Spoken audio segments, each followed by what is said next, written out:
And Sam, they showed the path of the remnants that we might see from St. Louis and to parts of Kentucky. Is Louisville in the mix of that in the next couple days? It sure is, and I would say the way it goes across Kentuckiana, the more you live in central and actually southern Indiana and west of Kentuckiana, that looks to be the heaviest pocket of rain from the remnants of Beryl. So we are thinking Beryl is going to be tracking right over our area, and I would say the center of the circulation from Beryl is going to be making its presence over the Ohio River more so around midday tomorrow and much of the afternoon. So along with that, we're going to be seeing some storms, but today staying quiet. Let's talk about the hurricane a little bit closer. So it is now a tropical storm, and wind around 70 miles an hour. It's continuing to churn just north of Houston. Take a look at all these very big bands of rain. These were hammering Houston earlier on throughout the morning, giving way to localized flooding. We've seen some damage reports coming in out of eastern Texas, several flash flood warnings underway. This storm's going to be veering just east of Dallas, and it's going to be trekking across Louisiana later on this afternoon, heading into the evening and eventually marching up into the Ohio Valley. This is the latest track on Beryl. So wind of 70 miles an hour, which means it is a tropical storm. There's still some pretty heavy rainfall with it.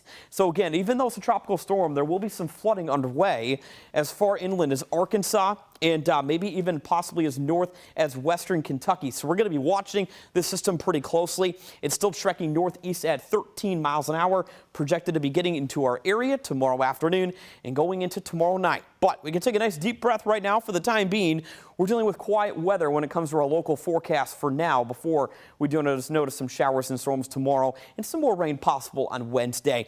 86 in Scottsburg as well as Seymour. And getting your afternoon started in Louisville, we're sitting at 85. But you factor in the humidity outside, makes it feel like we're at 90 in Frankfort to Springfield, if not getting pretty darn close to 90 here in Louisville. 87 for the feels like temperature in Shepherdsville. So again, clipping 93 this afternoon, and there will be a few more clouds rolling through this evening.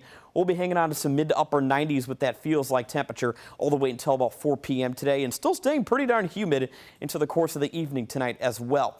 Beryl arrives tomorrow, like I just mentioned. We're going to be tracking 1 to 2 inch rainfall tallies with the remnants of Beryl. So again, a little bit closer. Beryl will be weakening over land, yes, but it's still going to be producing some bouts of heavy rain here and there and a couple of thunderstorms, especially later on tomorrow into the evening. Notice along and north of Louisville, this is where there could be a pocket of a ½ inch to an inch of rain. With Beryl, we're going to be seeing lesser tallies off to the east. If you do live towards Evansville, Jasper, Owensboro, Hardinsburg, this is where we could easily be picking up 1 to 2 inches of the rain from Beryl. So again, putting it all together on our rainfall tracker, about an 80% chance tomorrow afternoon. Some of the showers lingering into Wednesday morning, but we're mainly focused on tomorrow for that risk for a couple of some storms will be popping up. Now, I want to mention this afternoon, most spots will be dry. We'll see a brief storm trying to pop up by Corydon. Otherwise, this afternoon and evening will be quiet. Notice into the night tonight, clouds will be thickening. We're going to watch a steady band of rain and some storms off to the west of us tomorrow. With time, these storms will be forming into a line, and we're going to be seeing some pop-up storms eventually closer to about 6 p.m. to about 8 p.m.